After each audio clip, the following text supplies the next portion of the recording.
Idealization. You are a thinking center in original substance, and the thoughts of original substance have creative power. Whatever is formed in its thought, and held as a thought form, must come into existence as a visible and so-called material form, and the thought form held in thinking substance is a reality. It is a real thing, whether it has yet become visible to mortal eye or not.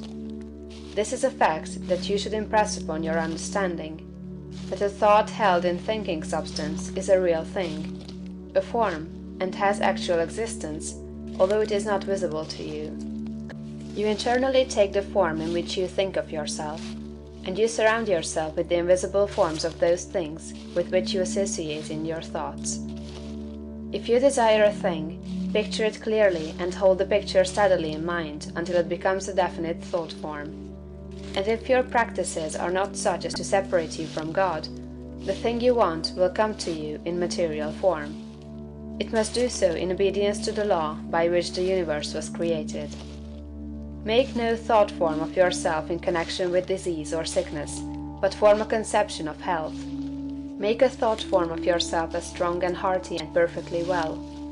Impress this thought form on creative intelligence, and if your practices are not in violation of the laws by which the physical body is built, your thought form will become manifest in your flesh. This also is certain. It comes by obedience to law. Make a thought form of yourself as you desire to be, and set your ideal as near to perfection as your imagination is capable of forming the conception. Let me illustrate.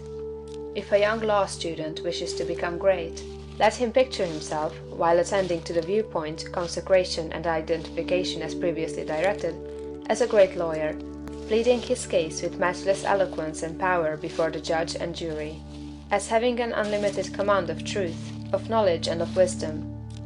Let him picture himself as the great lawyer in every possible situation and contingency. While he is still only the student, in all circumstances let him never forget or fail to be the great lawyer in his thought form of himself. As the thought form grows more definite and habitual in his mind, the creative energies, both within and without, are set at work. He begins to manifest the form from within, and all the essentials without, which go into the picture, begin to be impelled toward him. He makes himself into the image, and God works with him. Nothing can prevent him from becoming what he wishes to be. In the same general way, the musical student pictures himself as performing perfect harmonies, and as delighting vast audiences.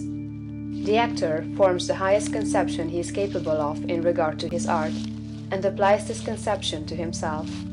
The farmer and the mechanic do exactly the same thing. Fix upon your ideal of what you wish to make of yourself. Consider well, and be sure that you make the right choice. That is, the one that will be the most satisfactory to you in a general way. Do not pay too much attention to the advice and suggestions of those around you. Do not believe that anyone can know, better than yourself, what is right for you. Listen to what others have to say, but always form your own conclusions. Do not let other people decide what you are to be.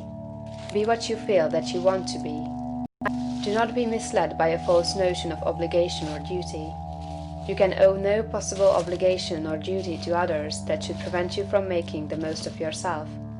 Be true to yourself, and you cannot then be false to any man. When you have fully decided what thing you want to be, form the highest conception of that thing that you are capable of imagining, and make that conception a thought form. Hold that thought form as a fact, as the real truth about yourself, and believe in it. Close your ears to all adverse suggestions. Never mind if people call you a fool or a dreamer. Dream on. Remember that Bonaparte, the half-starved lieutenant, always saw himself as the general of armies and the master of France, and he became in outer realization what he held himself to be in mind. So likewise will you.